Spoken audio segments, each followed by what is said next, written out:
Thank you, everyone. As David said, I'm Mike Lynch, and I'm Software Engineering Research Compute Group Lead at the Sydney Informatics Hub at the University of Sydney. So we're a core research facility of the university. We provide technical expertise in IT, high-performance computing, bioinformatics, stats, and data science to researchers at the university. And we also support collaborative national programs like Australian Biocommons and ARDC initiatives such as the Language Data Commons of Australia. And I'm here to introduce Curated Collections, which is our new collaboration with the ARDC to host Omeka S as a national platform for humanities researchers. So I'm belabouring a point which I think people have made already, but a feature of humanities collections is that they have useful lifespans which are much longer than the typical useful life of particular pieces of software. This isn't a problem that's unique to the humanities, and digital sustainability and the selection of data formats for long-term preservation are an issue in all disciplines, but the situation for humanities data collections is particularly acute for a couple of reasons.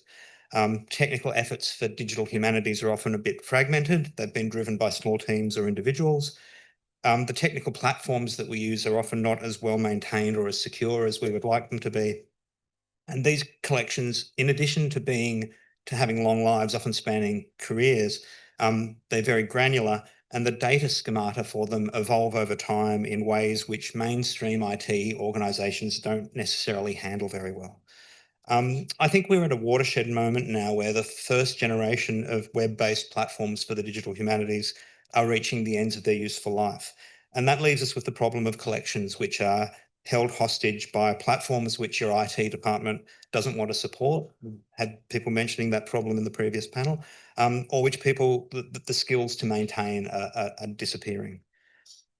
Despite this, humanities research projects are still often required to deliver some sort of web publication or web resource aimed at either a researcher or a community or audience or both, despite there being real gaps in the abilities of institutions or researchers to provide software platforms which support this kind of research publication. So for curated collections, this is a community data lab project, we're basing it around three principles. First is self-service.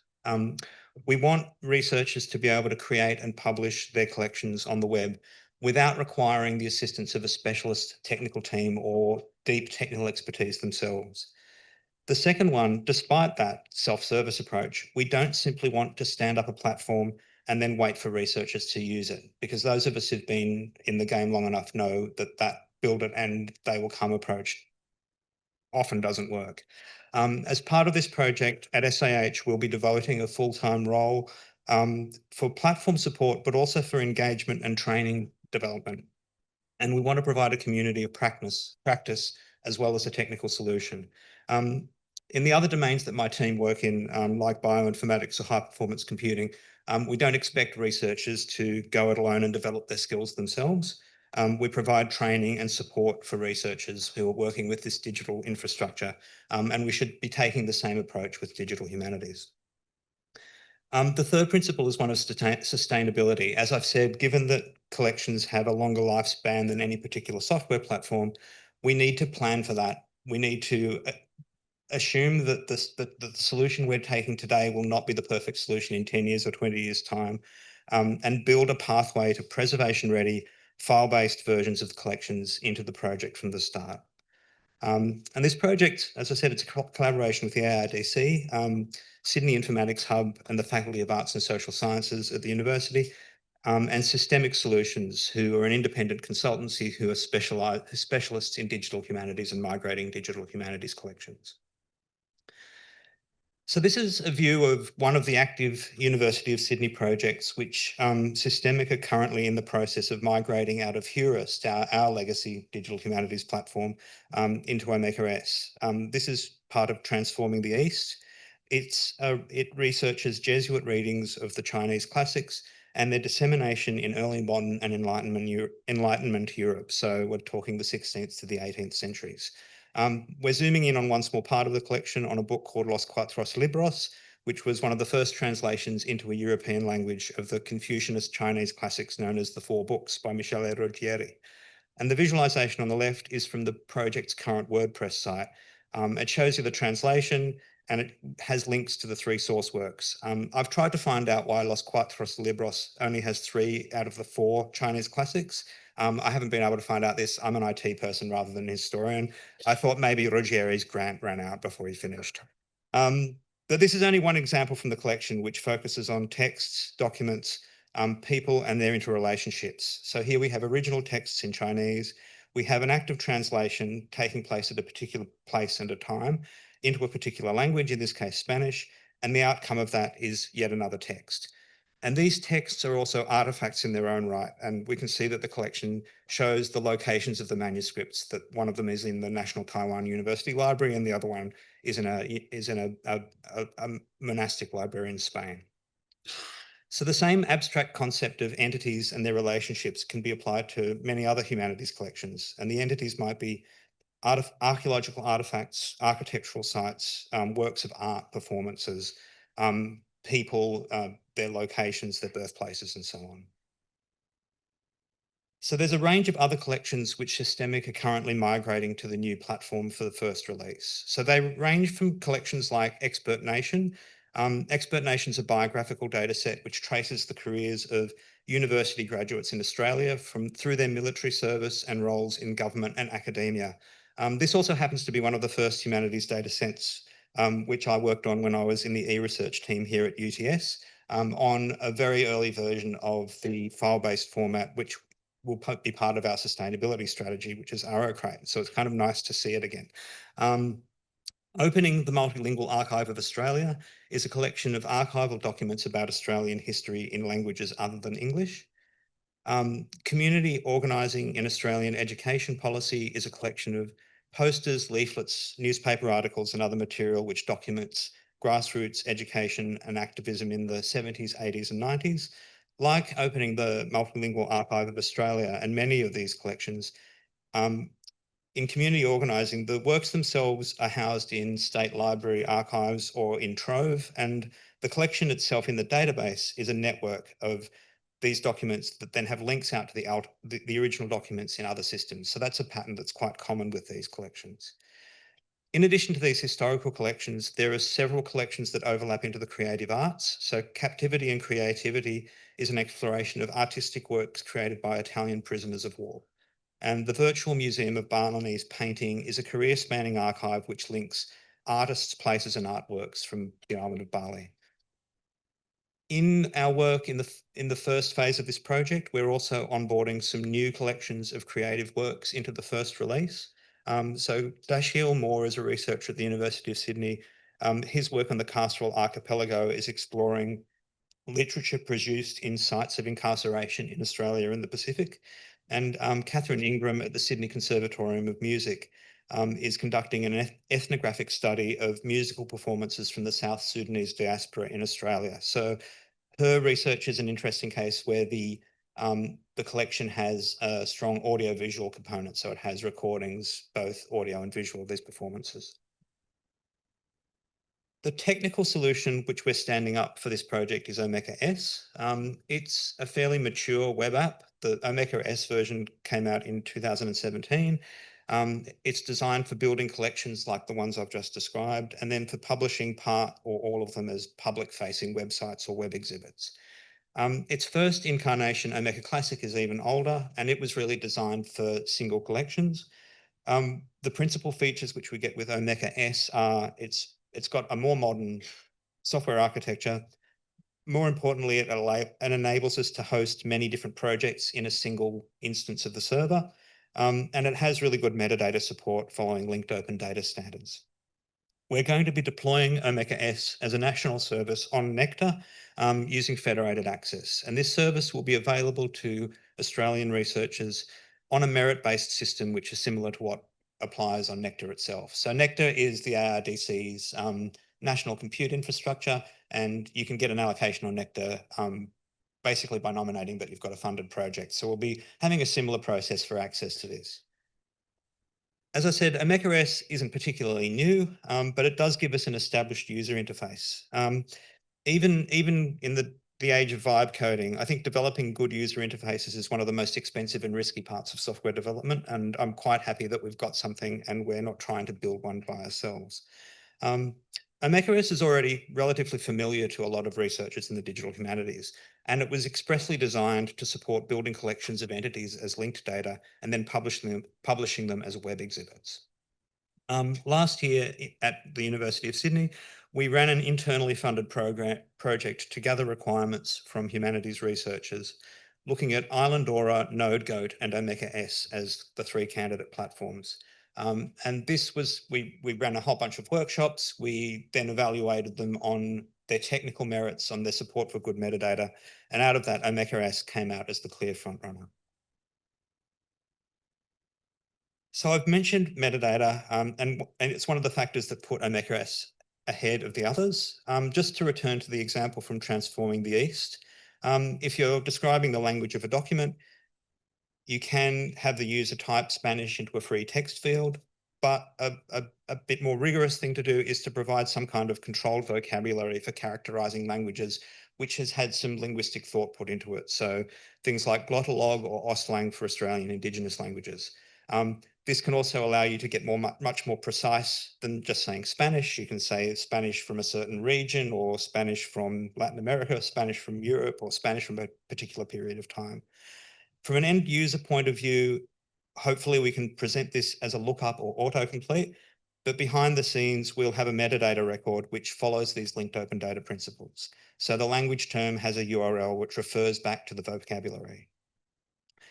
What Systemic are also doing, in addition to the migration they're carrying out now, is developing what we're calling a distribution of Omeka S. So that doesn't just include the basic software platform, it includes templates and vocabularies pre-installed, and which build on what we know about good practice in linked open data, and also on the data modeling work which has gone into some of the collections we're already migrating. An example of this is, for example, in Expert Nation. Expert Nation has a really strong data model for describing prosopographical or biographical data. It models things like marriages in a way that's got some understanding that marriage, for instance, isn't a single point in time. Marriages have endpoints and start points.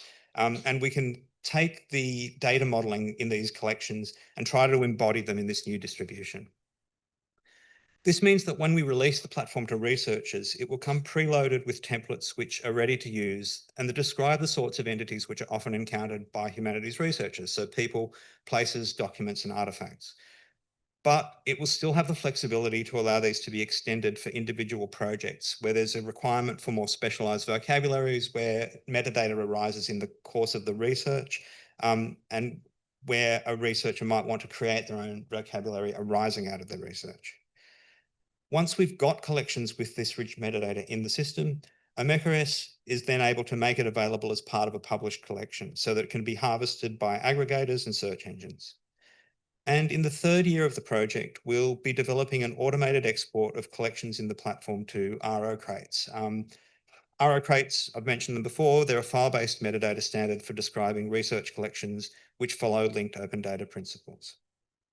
These RO crate versions of the collections will be generated automatically as a kind of backup. For publishing, they'll follow the same kinds of licensing and publication rules as the collection themselves. So the RO crate version of a collection will only be published if the actual collection has been published. We want these RO crate versions of the published collections to be something more than just a sort of impenetrable database dump. So building on work which we're already doing in SIH with modern web visualization frameworks, and also with tooling for RO crates, which we've been developing as part of our involvement with the LDACA project. We're exploring ways in which the exported and file-based versions of a collection can be made accessible and explorable using front-end technologies which don't require a specialized server backend.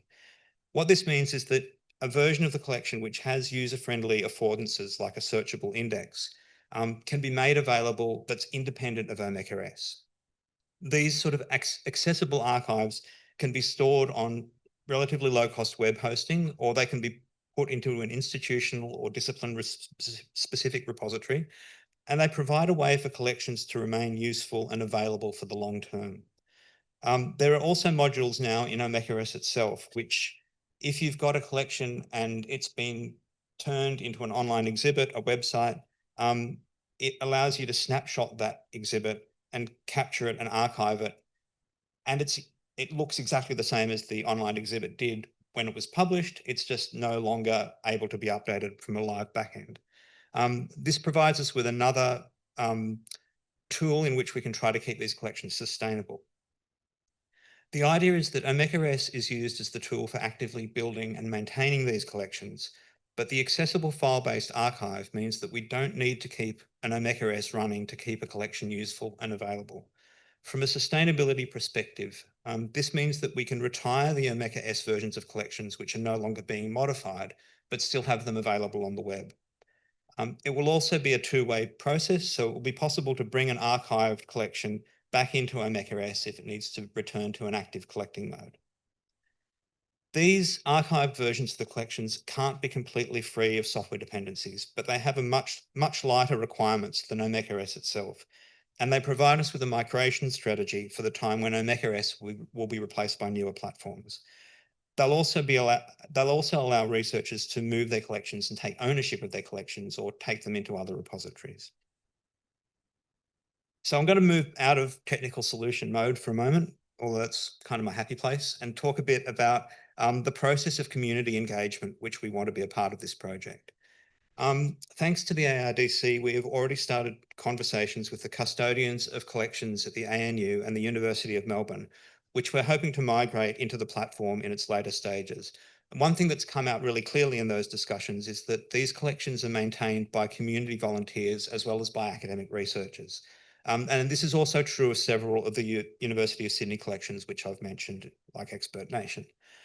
This means that we need to make sure that our technical decisions at this stage don't carry assumptions like everybody using this platform will have a login at a university somewhere, because that will cut off the volunteers and community members which are participating in these projects and which are keeping them alive. In addition to being aware of and engaging with the communities of researchers and participants who are involved with individual collections, in this project, we're trying to building on existing communities of collaboration among teams who are supporting researchers and research infrastructure. Standing up a national platform for these collections represents a risk in itself, unless we can also bring support staff at these institutions along with us and build a community of practice and tooling, which makes it easier to onboard collections and work with them in interesting ways.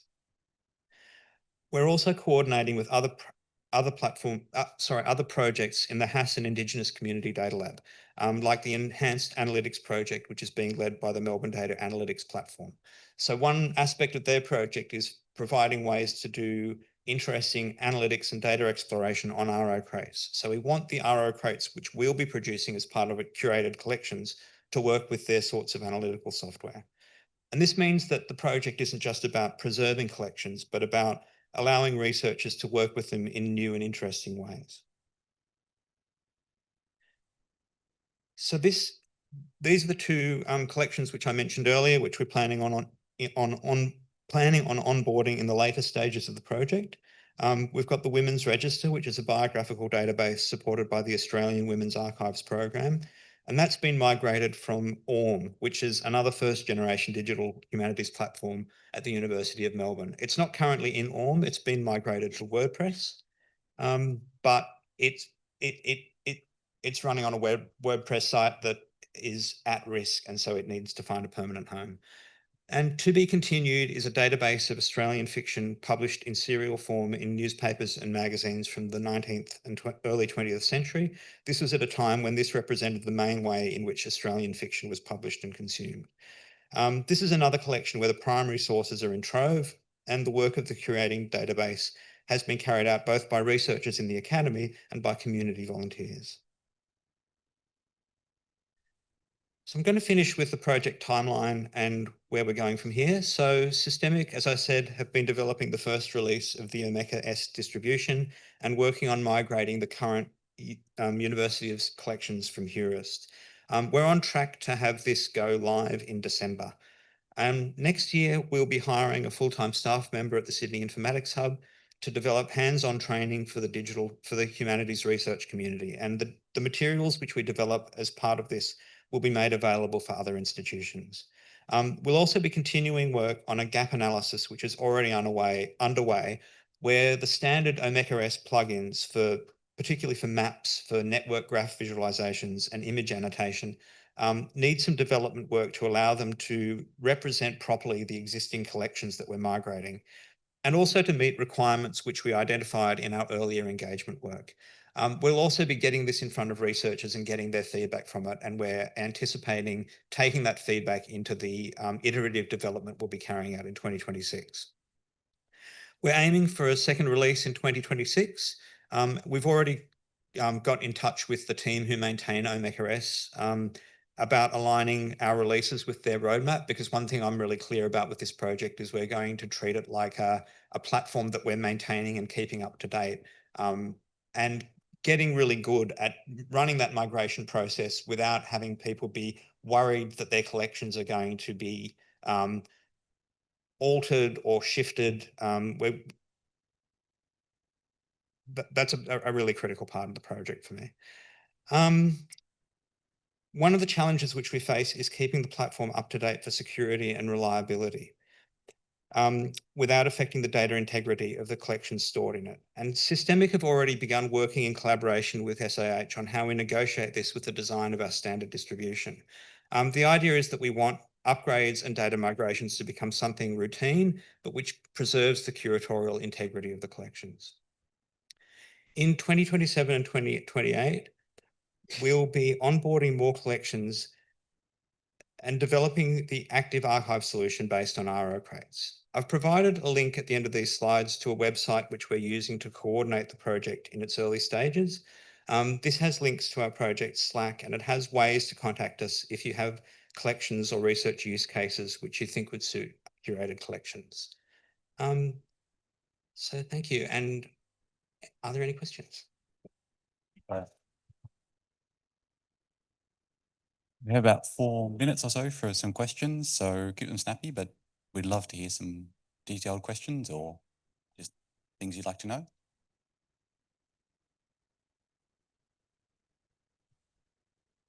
Owen?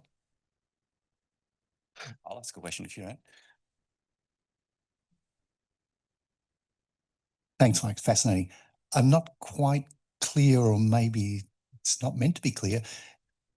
Is Omeka intended to be the delivery platform for these collections, or is it just a way of preparing data that can be then delivered? It's both. So you can build the collection in Omeka S using a researcher interface, or I don't know. Research is a tricky term because we need to open this up to community volunteers, but where you sort of add records and entities. But then once you've got that database or that collection in the database, you can then select some of those and say, okay, I'm going to publish these on the web. And that creates a web version of them.